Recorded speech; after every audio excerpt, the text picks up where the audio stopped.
Hola a todos, ¿cómo están? Jorge Huertas nuevamente con ustedes. Bueno, bienvenidos a un nuevo episodio de Jorge Opina. Hoy tengo un tema muy interesante para trabajar y pues para comentarles a ustedes, no solo para los profesores, sino también para los estudiantes y a todas las personas que les interesa la educación. Dentro de mi proceso como docente y pues también durante tantos años como estudiante, pues yo he notado algunas particularidades y es que la gran mayoría de mallas curriculares, o sea, desde la educación básica, desde el jardín infantil, desde el colegio, la primaria, después la secundaria y finalmente la universidad, pues digamos que tiene un origen en común. ¿Cuál es ese origen en común? Es la revolución industrial. O sea, el sistema educativo mundial, no solo en Colombia o en Latinoamérica, se fundó en la revolución industrial y estaba muy basado en la repetición, ¿cierto? Y pues digamos que eso le funcionó a muchas personas de diferentes maneras, ¿vale? Sin embargo, ese tipo de educación, pues le enseñó a la gente sobre todo a obedecer, ¿cierto? No a cuestionar, no a argumentar, no a saber por qué realmente se hacen las cosas. Entonces era muy común decir, bueno, es que eso lo dice el libro o eso lo dice mi profesor. Nosotros sabemos que eso no es argumentación para poder justificar una postura, un proyecto o una decisión, porque alguien lo diga, eso es un concepto 100% subjetivo. Entonces, si ustedes no han escuchado mi charla TED, pues tiene un pedacito sobre eso. Les recomiendo que la vean, que la busquen, que ha sido un total éxito. Y hoy quiero retomar, digamos que ese concepto de la educación. Porque antes, digamos que los docentes, los profesores, solían hacer clases magistrales y era literalmente 1, 2, 3 horas hablando, haciendo un monólogo sobre un determinado tema y posteriormente se hacía una evaluación. Digamos que eso funciona para eh, cosas que sean totalmente estandarizadas, donde no haya innovación, donde no haya disrupción, donde no exista nada de eso. Pero la educación ha evolucionado muchísimo y yo creo que una de las competencias más importantes que uno debe tener es pensamiento crítico. Yo lo menciono no solo en este video, sino prácticamente en todos los videos que yo he hecho. Pero es que el pensamiento crítico no surge por generación espontánea. Hay que cultivarlo, hay que mostrarlo, hay que saber de dónde arranca, por qué funciona, cómo funciona. Y pues uno necesita tener muchos referentes, tiene que aprender a argumentar, no desde la opinión o lo que yo creo o a mí me parece. Y yo creo que es muy importante generar un cambio de paradigma en, en cómo se dictan las clases, en la aplicabilidad que tienen. Voy a darles un ejemplo sencillo y yo creo que muchas personas que observen este video se van a dar cuenta o se van a sentir identificados con este ejemplo que yo les voy a dar. Cuando uno estaba en el colegio, uno lo ponían a hacer muchas cosas, a despejar ecuaciones, a hacer trabajos mecánicos, por así decirlo, y uno decía, bueno, ¿esto para qué sirve?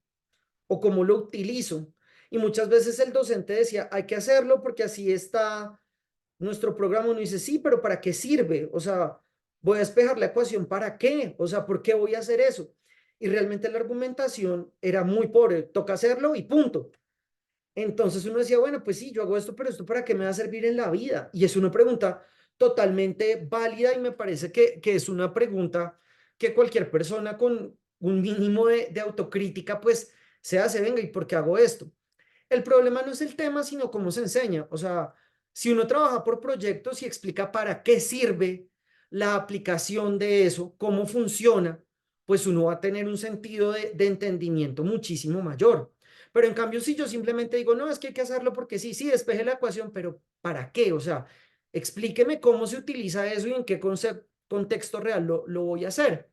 Y de hecho, por eso la educación tradicional pues anda en un momento de shock porque la gente dice, yo no estoy dispuesto a gastarme todo ese tiempo en hacer esto, en hacer aquello, porque pues no le veo. Y yo sí creo que debemos cambiar ese paradigma a diseño centrado en el estudiante. ¿Y en qué consiste esto? Pues consiste en que las actividades que nosotros hagamos los ejercicios, los proyectos, pues se les explique a la gente eso para qué sirve en un contexto real. Es que si yo le digo, venga, despeje la ecuación, yo quiero que me muestre eso cómo funciona, no sé si calculando la estructura de un puente o en qué concepto. Y yo creo que eso va a ayudar a que uno sea muchísimo más receptivo porque muchas personas cuando estábamos en el colegio decíamos, venga, ¿yo para qué voy a hacer esto? O sea, esto nunca lo voy a aplicar, entonces ¿para qué lo tengo que aprender? Y le decían, no, pues porque toca. Eso es una argumentación muy básica, demasiado elemental. Y yo sí creo que si nosotros cambiamos ese concepto, ayuda muchísimo. Seguramente personas que hayan visto clase conmigo o que hayan tenido asesorías o tutorías conmigo, a mí siempre me gusta pues decir para qué sirven las cosas, o sea, no ponerme a dar ahí un sinnúmero de etcéteras de cosas que pues nunca se aplican. Y en torno a esto, pues sí quiero generar una reflexión tanto para las universidades, para los colegios, inclusive para los jardines infantiles, de, venga, todo lo que nosotros hagamos, todo lo que nosotros creemos debe estar centrado en las necesidades reales de nuestros estudiantes. ¿Cómo podemos generar esa capacidad de discernimiento? O sea, yo no quiero que una persona me recite algo que no sabe ni siquiera qué es lo que dice o para qué funciona, sino lo que a mí me interesa es que la gente pueda aplicar eso en la vida real. Venga, ¿cómo funciona esto? Es que para qué me sirve esto que estoy aprendiendo. Y uno de los tips que les quiero dar es trabajar por proyectos. Trabajar por proyectos ayuda muchísimo, primero porque es un proceso, hay un cronograma, hay unos entregables, hay un seguimiento a las cosas. Yo sé que esto no funciona para todos los, los, mm, los tipos de asignaturas, pero sí funcionan para muchos. Entonces, por ejemplo, yo soy un entusiasta de la historia. ¿Cierto? A mí es un tema que me gusta muchísimo y yo creo que aprendí más viendo documentales y leyendo libros que lo que a mí me enseñaron en el colegio, porque realmente me hacían repetir y repetir y repetir y yo no tenía entendimiento de para qué servía eso. En cambio, el contenido audiovisual y cuando uno ve cómo son las cosas, pues ayuda muchísimo. Todo el mundo aprende de formas diferentes, el pensamiento visual y el contenido audiovisual es una de las cosas más nutritivas que hay. Mucha gente se ha frustrado porque no encuentra lo que le gusta, ¿cierto? No entiende, le hacen creer que es tonta, ¿no? Y no es que sea tonta ni nada de esas cosas, es simplemente que aprende de una forma diferente. Entonces, yo siempre he estado muy en contra de las estandarizaciones. Estandarización en la educación, estandarización en la evaluación, porque todo el mundo es diferente. Y si yo hago diseño centrado en el usuario, no puedo estandarizar. Si bien es cierto, puedo tener unos parámetros similares. A mí sí me parece que estandarizar frustra a mucha gente que tiene habilidades diferentes, que puede que se distraiga fácilmente, que puede que la lectura no sea su fortaleza, pero sí tiene otras habilidades. Y yo creo que ahí es como nosotros, como docentes, nosotros como consultores, pues tenemos que ver cuál es la mejor forma. Y no siempre aplicar la misma fórmula porque hay veces que eso no va a funcionar. Entonces, el concepto de diseño centrado en el estudiante es algo que a mí me parece sumamente valioso, que va en contra del sistema de educación tradicional de estandarizar y repetir y que uno haga un juego de cosas y no sabe para qué las está haciendo. Es muy importante fomentar ese pensamiento crítico desde el comienzo, que nuestro estudiante sepa para qué, pero ojo, eso a nosotros también nos va a incomodar, nos obliga a nosotros a aprender diferentes formas metodológicas, diferentes elementos de aprendizaje, nos obliga a incomodarnos y a mí me parece que eso es algo muy bueno, porque así como a mí me molesta cuando la gente es supremamente cómoda con las cosas, nosotros como docentes tenemos que dar ejemplo y tenemos que mostrar, venga, esto se tiene que hacer de esta manera, esto lo tenemos que hacer de esta otra manera y la verdad que nos ayuda muchísimo a poder ver y entender formas diversas de aprendizaje.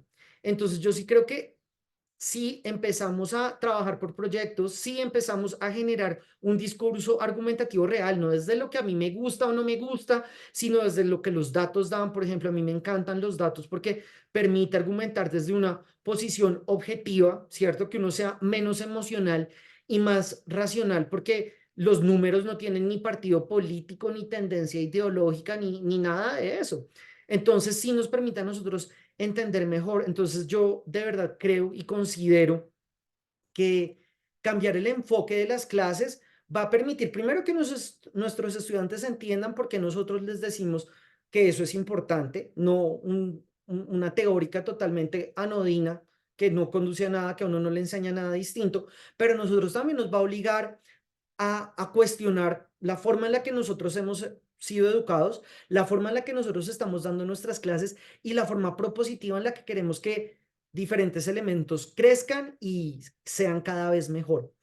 Entonces, a mí sí me parece que este tema de diseño centrado en el estudiante, pues tiene muchísimas variables que nos pueden ayudar un montón. Si de pronto ustedes quieren que yo les explique un poco más acerca de cómo son mis clases, cómo elaboro mis proyectos, cómo utilizo diseño centrado en el estudiante, pues por favor escríbanme, déjenme comentarios. Si usted como estudiante es curioso, le gustaría saber un poquito más, pues por favor también escríbame porque este es un tema muy importante. Yo sí creo que las sociedades latinoamericanas, desde el Río Grande hasta la Patagonia, pues tenemos muchas cosas en común. La educación de calidad es un privilegio en cada una de nuestras sociedades y educación de calidad es la que enseña a pensar, pero eso no va a llegar de la noche a la mañana. O sea, una persona no nace teniendo iniciativa, no nace siendo propositiva. Tenemos que guiarlo, tenemos que enseñarle ese tipo de cosas. Entonces, pues me parece que ese punto es muy valioso y que realmente